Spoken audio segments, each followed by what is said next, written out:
And now we are back for our second speech today by Jeffrey Theobald. Jeff has worked on all kinds of data processing systems in all kinds of frameworks and has developed a healthy mistrust of all of them. He is currently tech lead of a team in Zendesk providing data store infrastructure. So please welcome Jeffrey Theobald, his presentation, My Awful EX-DATASYSTEMS. So Jeff, the stage is yours. Hello! I hope you all gave me some applause there. Like, even if, I can't hear it or anything, I'm going to pretend that you applaud me. Anyway, let's start off with a bit of a story. I'd just gotten out of uni and I got my first job as a software engineer. And I was handed this C. I was naive and my eyes shone at the world in front of me, this exciting new world. And after sort of digging into the software a bit and learning how it works, I went up to my boss and really quietly, so no one else would hear me, I said, I think I found a bug. Because I thought that bugs weren't a thing that happened, like software actually works. But don't worry, I'm older now and much, much more jaded. So I realized after a lot of time and heartache that data systems, they're a lot like relationships. And the reason for this is we spend a lot of effort on data systems. We spend day and night working week in and week out. And it makes us deeply unhappy to do so. And it gives you nothing back. So pretty much like every relationship that I know of, data systems are identical to them. So I thought what we would do for this fun little half hour is we'd talk about what exactly a data system looks like through the lens of a relationship. And, to start off with, I thought a really good place would be a one-night stand. See, there's just something very, very exciting, very thrilling about hacking out a little script. You can be as wild and crazy as you want. You can be uninhibited. You can ignore all the errors. Fuck testing. You just want to make some stuff go. You can do anything. You can go full speed ahead and you don't have to care because it's just one time and you only live once. And you mostly do this not exactly drunk, but definitely not thinking super hard about it because it's just once, right? But the problem with the one night stand is it's not called a 17 night stand or a 10 years after continuously being written stand.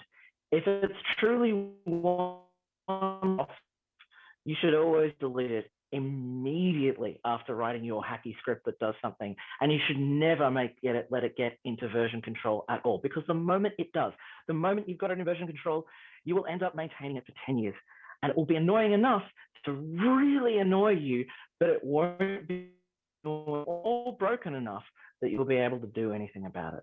And having worked on a whole bunch of different systems, so many things are just little hacks that were just only meant to fix a problem for once, and we'd come back and we'd fix them. And they weren't just for now, and we didn't fix them, and they were forever. See, you can delete them and you can fix them. And what I'd love to say is what you should do is whenever you've got a system that's got something messy and complicated, you delete it and replace it there and then. But that doesn't work because it works just well enough that you don't want to deal with it. So what I would say instead is that you should always code every script, no matter how one-off it's going to be, as though you're going to have to maintain it forever. And while, it's because I'm an obsessive perfectionist and I want things to be good, there is another little more insidious thing here that I think is worth talking about. And you see, the thing is, right, everything you write is practice. Everything you do forms a habit. You're building your skills. You're learning a craft that is deeply complicated and takes a long time to master. Like you don't see musicians turn up on a concert stage with a new instrument and go, oh, it can't be that different from the other ones. I'll just give it a try. You don't see athletes give up on the 100-meter sprint at 30 meters because first 30 went well. What else could go wrong here? So my question to you is, how will you write your best code if you don't practice doing it? So, there are times to dodgy hacky scripts, and there are times to look about things. I trust you as smart people to work out which those are. So have fun with your little one-offs, but just make sure that when it comes time for something a bit more serious, you know what you're doing. Now, there's another system. This one, I think, turns up everywhere, and is probably the most common data processing system I've seen. It's certainly most of the population. And that is the boring one. Most data systems are really, really boring. And you see, that's partly because they should be boring. What they do is pretty straightforward, and it's kind of tedious in that. But it doesn't. The problem with that is when you have something that's easy, it should work all the time and be kind of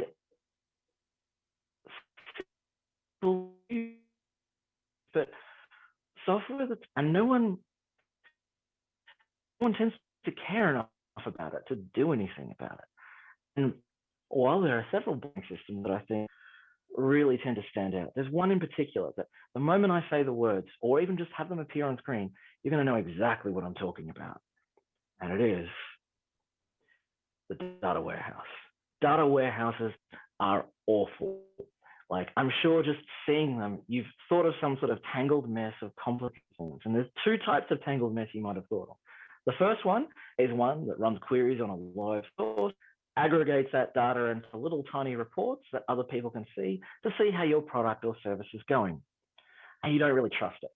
You sort of, it's vaguely right, but it's not always right. And it probably, the other one, much more nebulous, always common, but it still turns up, no matter what it is, into this big swampy lake thing that you also don't quite trust, and people occasionally run the queries on it, but they're probably told not to because it's too expensive. So, not exactly exciting systems, but also not super complicated. I mean, one is just copying data from one place to another, and the other one is just usually counting the number of things in a thing. So why do we not trust them? These should be things that are absolutely stable and we absolutely nail all the time. Why don't we trust them? And the answer I offer to you is the boring software, you still got to take care of it. Whenever you get dealt, whenever you get given a boring software system to go with, no one wants to write a data warehouse. No one wants to write something that moves data from place one to place two. And so you stop caring. And so you'll do one of two things. You will do as little effort as possible and not really think about the details and get out of the way as soon as you can. Or you will make it interesting for yourself by exploring some wacky, crazy, awesome new concept that's probably not a great fit for it and that doesn't work, and it just brings everyone else down. But I think boring systems that work really easily and are so invisible are one of the best things that you can make. Some of the proudest achievements I have in data engineering are making systems that work so smoothly that no one even thought about the fact that they were there. So, for example, one system that I worked on, we had to pull incremental loads out of a database that was constantly changing and prepare snapshots of it. It had to pull out of about 200 different database instances and merge them all into one. To add a new table to it, you just added 4 lines to a config file, the table name and what the column was with the primary key. And it worked. It worked so well that people kept adding it. And it meant that they could get to the thing they actually cared about, and they didn't care about my boring ass data system. A lesson I have never ever forgotten. The one time very on, I was given, have I frozen? Please tell me I haven't frozen. Oh, there we go. Okay, are you back with me, friends? Cool. Right. One time I was given a remote server. This remote server would create files, and those files were then sent to a local system. Or more correctly, that was the thing that I had to do. So I went, okay, got to copy a file. Well, we want this to be reliable and we don't want to drop files. So let's make a queue. And in that queue, every time the remote server creates a file, we put an event. The event will tell us where the file is, what server it is, what the name of the file is, what the path is, all that kind of thing, creation of the time, all that stuff, so we can uniquely identify the file and collect it. Another file makes another event, and so on and so forth. So you've got a series of events in a queue that you know is reliable. And then, all right, this is the clever bit. I made an awesome data transfer system that would grab these events, use that to get the file, and then to copy it to your local system. Sturdy, reliable, strong. And my boss looked at this design. He looked at me, and he looked back at the design, and he went, why don't we just async the file across after the remote server is finished writing the file? So the remote server still makes one call, but instead of to a queue to drop things on it, just copies. Makes another thing, copies another file, makes another thing, copies another file, and my jaw, because it made me look very, very stupid. So in defense, in the quickest moment I could, I was like, but how will we know if the file's been finished copying? Because async only partially copies in that. And he pointed out, you can just write a done file. So that's what we did. And it never broke, and nobody cared, because it just worked. So I have never forgotten the fact that when you're doing something like this, the simpler it is, the less moving parts, the better. So moving on to our next relationship stereotype, one of my least favorites, and that is the backseat driver. This is particularly common when you deal with big systems or already existing sort of stuff. There is one in particular that drives me nuts, and that is frameworks. Now, you have to do some things in frameworks. Spark is a framework. It's all right. It's fine.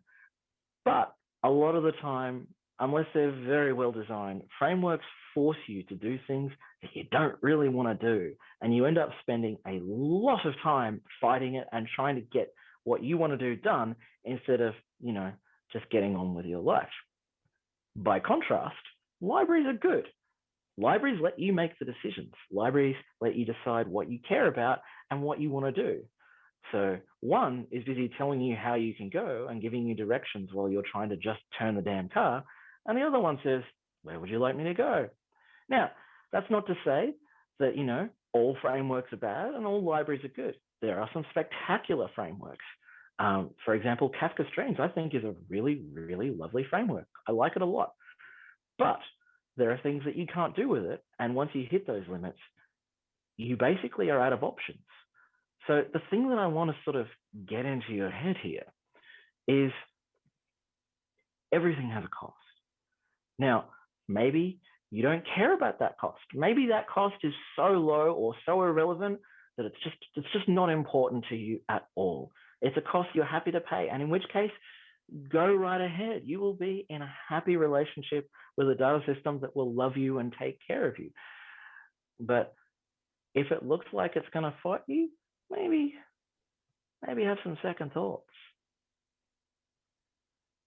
Maybe on that second thought, you'll go with the coolest, newest thing. Have you heard about the cool new thing that's really awesome, that solves all problems?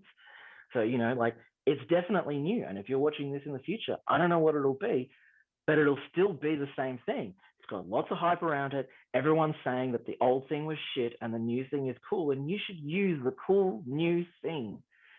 A couple of years ago, when this was Spark, you could not go to a data conference without hearing endlessly about the world sorting record. All you ever heard about Spark was it broke the world sorting record. So that's great, but my data problems aren't a large pile of records that need to be sorted. My data problems are a bit different. So, I tend not to trust hype like this. And the thing is, when you've got a hyped, cool, exciting new system, there's a very good chance, this wasn't the case with Spark, but it could be with whatever you're going with, that by the time those rose-tinted glasses, the honeymoon effect, has worn off, you find yourself with the loser. Have you ever seen or had a friend and you look at them and you see who they're with and you just wonder why? Because that they have no redeeming qualities. They're not particularly good at anything. They're not even considerate. They don't try. They don't do things. I feel this way about quite a few data systems. Not all of them. This is less common than you think. Usually there's at least some reason, but there are some somewhere that you just wonder to yourself, why? Why are we still using this? It offers nothing of value. And if you find yourself with a system like this, drop it. You can do better. You can do better. Now, I've worked with a lot of weird systems, and most of the really bad ones tend to be kind of private things that got that way because that's kind of what happens. But there is one to me that stands head and shoulders above the crowd, a system so catastrophically bad that it has its own Apache project, ever uses it. And that system is Flume. If you've ever tried to use Flume, you know exactly what I mean. So let me tell you about Flume if you haven't had the misfortune of running with it. Flume is, at its heart, a data transport system. Like all software, it takes some data in, and it drops this data into HDFS. That's the Hadoop file system, if you haven't dealt with that. HDFS has a couple of weird little quirks about it. Files are made up of one or more blocks, and once you've finished writing the file, you can't modify it. You have to recreate it over and over again because of the way the replication works. So it's not completely trivial, but there are some messy things in there. So I see the purpose of having something like Flume. And Flume has all sorts of little features in there. You can use regexes to mutate data.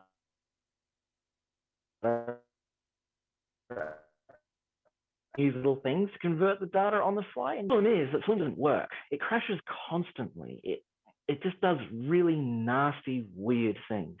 And one particular time, and I will always remember this, Flume crashed for us and it wouldn't uncrash. You couldn't just restart it and hope. It just locked. Nothing to be done. And after digging through it, we realized that it couldn't handle UTF-8 characters that are more than 2 bytes wide. Now, if you don't know your encoding, which is fair enough, not everyone needs to, UTF-8 is a variable length encoding. Most normal letters, like most Roman alphabet letters, are in that first byte. That's why most of the time it's only 1 byte. But 2 bytes is where you start getting into your Greek characters, Russian characters, Cyrillic, and that sort of thing. 3 bytes is typically wide for the Asian characters, and 4 bytes is where the emojis are. So every time you type an emoji, you're probably doing a 4 byte wide character. So nobody who wrote Flume had bothered to check that, text of more than 2 bytes actually transferred through, because I guess, emojis just aren't going to turn up in text data that you're transferring from one place to another. But they did. So we wrote a patch upstream, and I'm not completely sure if this patch has ever been applied. I stopped caring once we got it solved. We applied our own branch and we got it going. But to add insult to injury, the thing that will make this one of my favorite stories to tell when people tell me about things, the character that caused our systems to break was the emoji for smirking face. Now, Flume has a manual. It's 1 page. You can look it up right now, and it kind of hints as to what you have to do. It doesn't really tell you very much. It's very hard to figure it out. You usually have to reverse engineer from the source code. But like all things, O'Reilly has a book on Flume. So if you're listening from O'Reilly, I have some suggestions for you. I think this title here, using Flume, fair enough. Flexible, yeah, okay, it does regexes and that, cool. Scalable, let's remove that one. And reliable, okay. So let's turn that to flexible and data streaming. Those are the true words. I have one tiny suggestion, my friends at O'Reilly, one teeny tiny change that I'd like you to make if you on your next edition. What I'd like you to do the 238 pages, you can leave all of them. I just want you to just change the first page to this.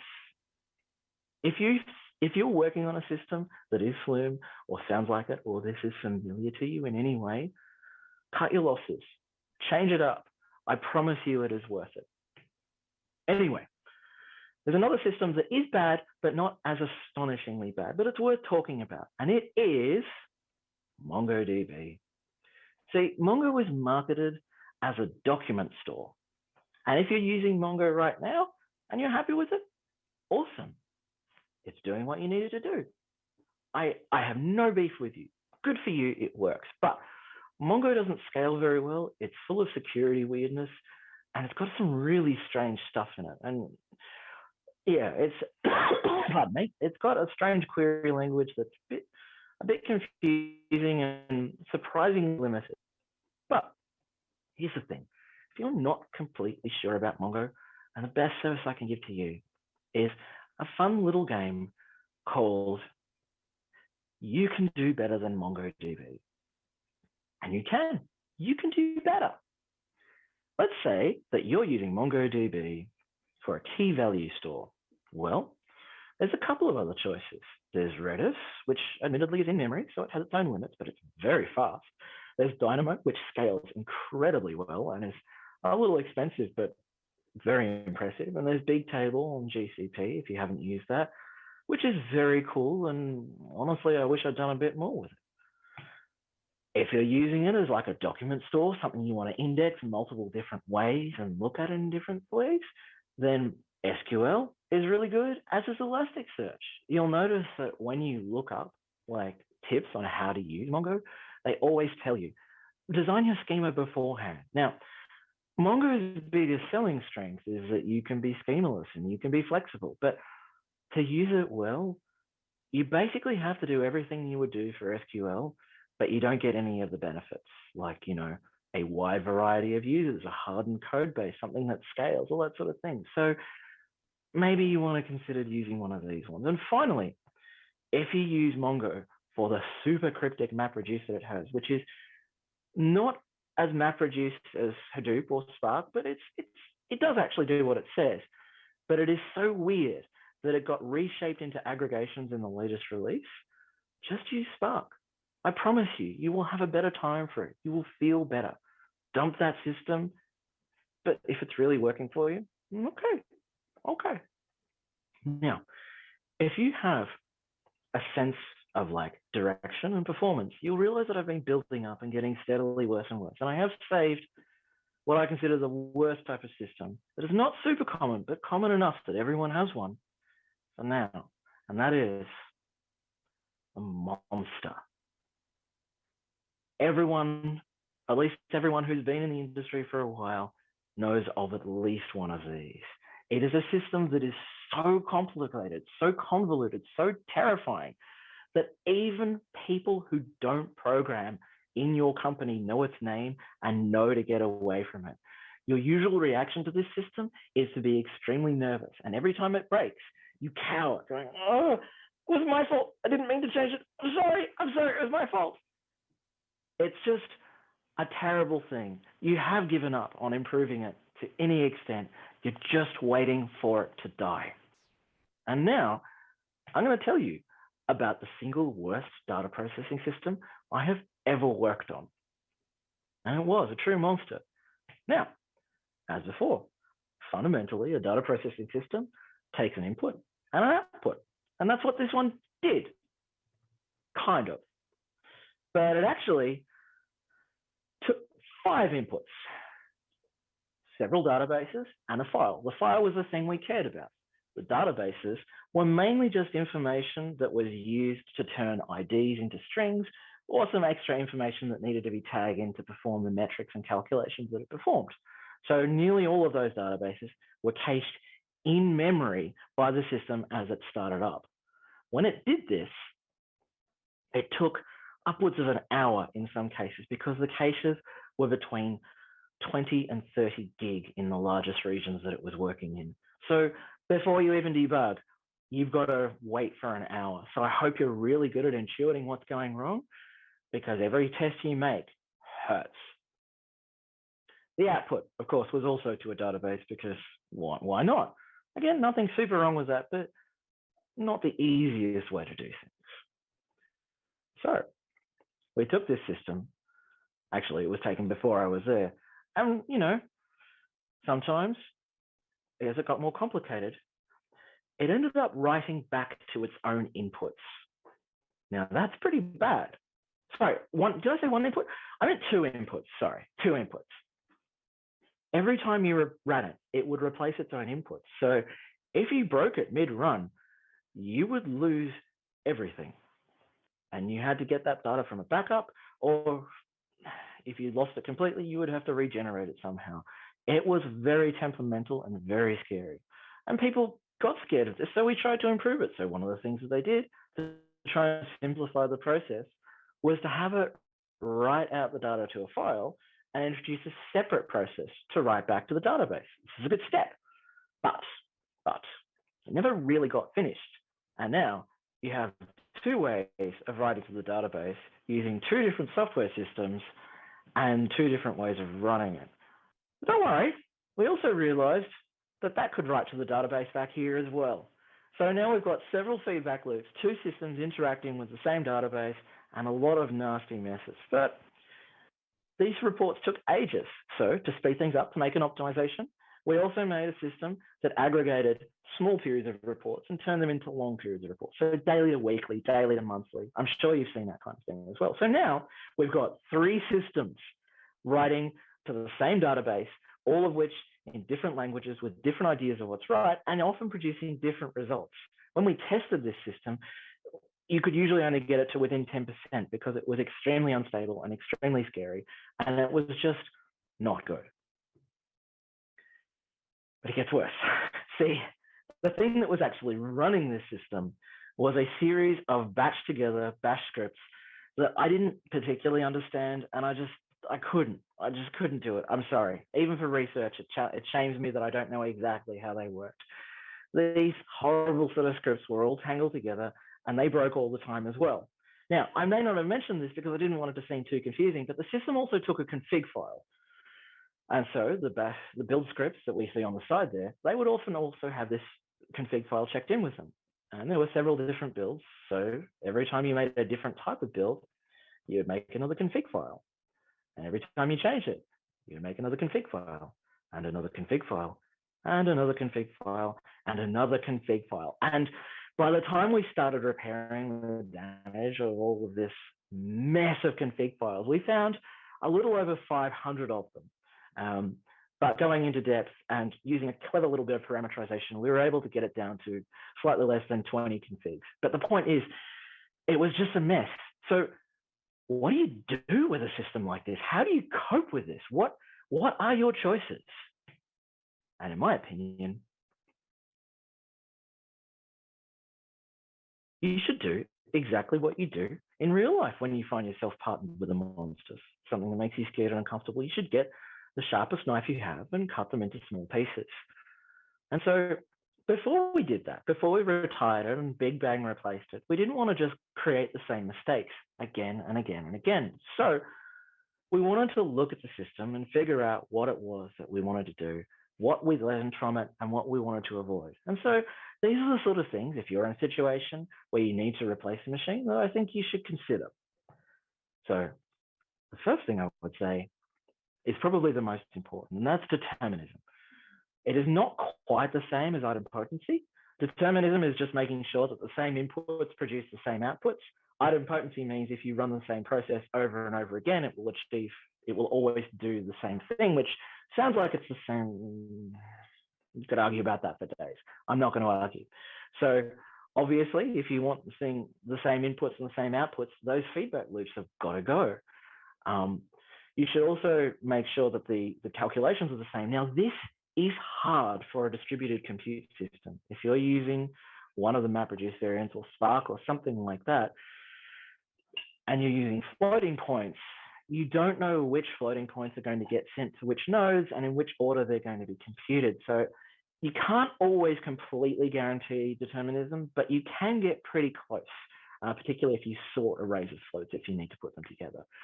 It's also nice if you can test what you're doing locally because it's just easier to do things. So determinism, number one thing, a system that builds the same thing from the same inputs is your friend.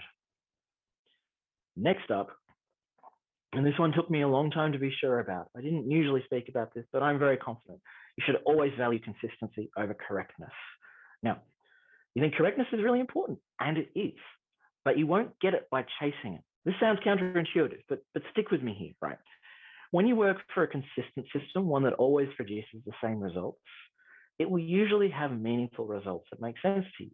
Now, that means that it will more or less be correct for the metrics that you're understanding. When you go after a correct system, the best possible answer you can come up with, you'll often do things that will lead to lots of little edge cases, lots of little branches, lots of little loops that maybe you shouldn't have done. A long time ago, I did this exact thing. We had a set of data that was in daily chunks that we wanted to aggregate into weekly chunks. It's a common thing you have to do in data processing. Each of these daily chunks of data contain a website, and each website had a category. But the categories moved. So on one day, a website might be in category 7, and the next day it might be in category 8. So I looked at this and I went, I'm gonna go for gold here. I'm gonna do better than anyone expects me to do. And what I did was I forgot. No, I didn't forget. Don't worry. I took the latest category because that should be the right one, and I applied it to all the previous days. So if a website was in category 7 for 4 days, but at the end of the week it was in category 8, it was category 8 for the whole week. Seems right? The problem is that that's not what any of the other calculations expected or any of the other data sets that this particular one matched against worked. So it broke all the metrics. Now, thankfully, this was caught in testing by a very impressive tester, but consistency is way more important than correctness, and usually your consistent results will be correct. So that's what I would recommend there. The other thing I think you should consider is the good old Unix philosophy. I love the Unix philosophy, mixed on Unix, but the Unix philosophy is really awesome. Your stuff should do one thing well. And what I mean by that is if you've got to do 3 or 4 steps in your processing, maybe split out those into different code bases so you can tell which part went wrong when it goes wrong. Your business logic should not have to think about where the files are that it's getting to do this. That should already be prepared for you in one of your other steps. One of the worst one of these that I found is thresholding. You should never combine thresholding with any other thing unless you have no other choice. And the reason for this is once you threshold, your data now has to be a certain size in order to produce the results that you expect it to. So when you have a production error and it's on thresholded data, to be able to reproduce it, you can't go down to a single snippet of data. You've got to have at least enough to pass the thresholds. And that, if your thresholds are high, that goes real bad.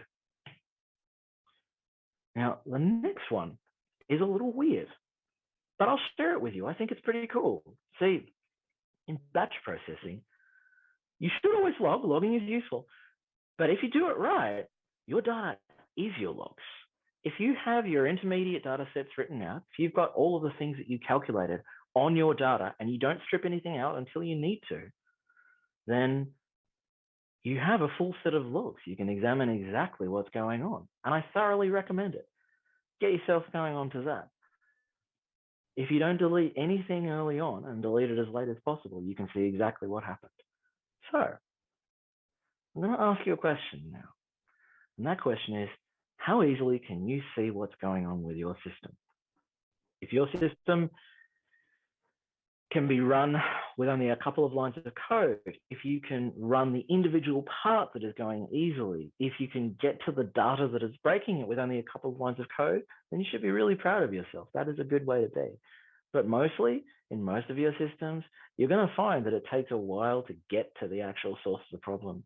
And that while doesn't just hurt you on that moment, it makes you more reluctant to fix things. It makes you more afraid of your system. It makes things harder. So, make sure your stuff is runnable locally. Make sure that you have prepped inputs so that you can easily spin things up going, because the faster your feedback cycle is, the more safe and in control you'll feel. So with these things in mind, let's go back to our monster. So the first thing that we realized when we were going to refactor this. Now, I'm going to show this in steps, but the fact is we did Big Bang replace it after we very carefully analyzed it. But bear with me here. First thing we realized was that bottom database is actually just a big collection of IDs and the strings that needed to be converted from them. But we don't actually have to do this here. We can do that in the ETL stage. And in fact, it turns out you don't need to do it at all. So we just removed it. So far, so good. Another database connection we had was really only using a very small amount of information from that database. So rather than leaving it with an open-ended connection to do whatever it wanted, we wrote out this file containing all the information we needed in the format that it needed and simplified that part of it. Now, next up, that nasty little aggregator in the middle was very, very intense. And it was needed because the build was very slow and it took a long time to complete. We'll come back to that. I promise you can solve this a better way, but just bear with me, all right? And because we did actually have a good idea by outputting it all in files, we converted the database to only have like things written that were written into a file and one process to write that to the database. So you'll notice that we've now got a dangling right there on our diagram. Something has to do that feedback loop, or does it? So what we did, we looked at the data that we had, and we realized there were two very distinct phases because this produced about 10 different reports, but they all did the same thing. They denormalized the data into a big blob, and then they extracted out the metrics they did. So that's what we did. We wrote a big blob of data, which had all of the information all connected into it. And then we wrote a very, very small program, like really small, which looked at this data and produced the exact report that we needed. So now that we've done that, we can just delete all of those feedback loops. And suddenly we're starting to get a much nicer looking system, admittedly in a diagram, but hopefully you're getting the vibe here. Next up from there, we've started to get things kind of not right. So let's continue the train here and let's take the remaining databases and do the same. We'll write out a file containing the information we need in the form that we need it to be in. So when you've done that, you've again reduced the complexity of that central process there because it doesn't need to do weird database queries. It's just got the information the way it wants. So now that process just combines a bunch of information and writes it out. Easy. And the other process just takes that information and aggregates it. But we didn't just aggregate it once. We needed to aggregate it a different couple of times, produce the files, and then write them to the system. And the same thing also for 8 things. I haven't drawn 8. I've only drawn 3. 3's enough. You get the idea. And that means that you've got these lovely metrics, which are just single inputs, metric processes, which are just single input, single output systems, which are lovely for parallelism. Now, the last bit of messiness, the nightmare mesh of batch processing scripts. Well, does this seem familiar to you? Does this seem like a thing you've seen before? Maybe we should just delete it all and make a whole new system to maintain it. And we did do that, and that will be a whole other talk in itself, which I do not have time for. So I'm going to move along from that. But trust me, once we took care of it and gave it a little love, we got something that actually worked pretty well. And you can see we've got an idempotent, deterministic, easily debuggable system that I'm actually pretty proud of. Now, there is one other problem that you often spike in relationships, and that is you. See, if you've been involved in 10 data processing systems and they are all awful, what's the common factor here? See, software engineers have some really nasty habits and they're prone to some really bad things. By far the worst habit that I've seen in software engineering is unnecessary abstraction, which is where you take an idea and you realize you can make it so generic and so much better, and it's so flexible and powerful, but all you end up doing is just making someone else do the work. I'm sure, if you haven't heard of an abstract database, I'm going to tell you about that. An abstract database is when you realize you've got some data, but you don't know how many fields there are. So you make a table, and in that table, you have one value being the key for the field, and the other value being the value for the field. And voila, you can represent any structure whatsoever. But all you've done is you've written a really bad database. And the same thing happens with programming. There's this tendency to go, ooh, I could write a thing that could do anything. But at some point, the decisions have to be made. Now, I know you've probably dealt with 1,000-line long code functions that are just awful because no one has abstracted it enough. But I think on the whole, software engineers, they veer too far in the other direction. So let me give you a little example of this. In one of the places I worked, we had a database, and this contained all of the stuff we needed to do. And we had a back end, and we wanted to query this database to produce reports of a meaningful structure. So the way they designed it, you wrote an object that described exactly the report you wanted and all of the date ranges and all of that kind of stuff. And that went to an enormous middleware backend again. This would then extract all the information out of the packet that you were given and then make the SQL queries that you needed to get the data that you wanted. This would then come back to the backend in the form of a giant data blob that was very specific that you then had to untangle. Now, have you been paying attention? Are you looking at this? Are you seeing what I'm saying? How about we remove all of that and we just query the database? Because the thing is, the reports that we were making here, there weren't thousands of them. There weren't hundreds of them. There were 8. There were 8 reports here. So 10,000 lines of middleware could be removed if you just wrote a couple of queries with some template parameters in it. And that's what they did in the next version. And the thing is, right, it's not just simplifying the software that you need to do. It's about knowing where the problems should be solved. And sometimes this will be very obvious. So I'm going to give you one of the strangest examples I've ever seen, which happened.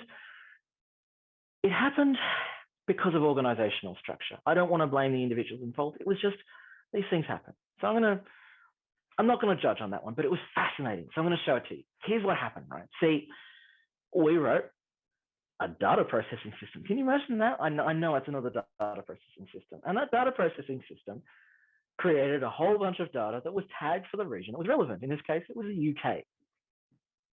So we wrote a compressed file where every line of data in it had the tag UK so that it could be merged with other things and dealt with. And that was it. Job done. Easy. Unbeknownst to us, behind the scenes, way down the track, another team was looking at this data file. And what they did is they wrote a bash script which decompressed it and regex matched all the fields with the UK on it and turned them to GB. We didn't even find out about this for months. Once we did find out, we said, hey, maybe, I'm sure you can see what's going to happen here. Maybe we should just not do any of that and change 2 characters in the source code to just do what you actually need. And that brings me to my final and most important point of all, which is the most important thing in software engineering, data sets, and relationships in general is communication. Communication solves most, if not all, problems, because most problems in software, they're actually people problems.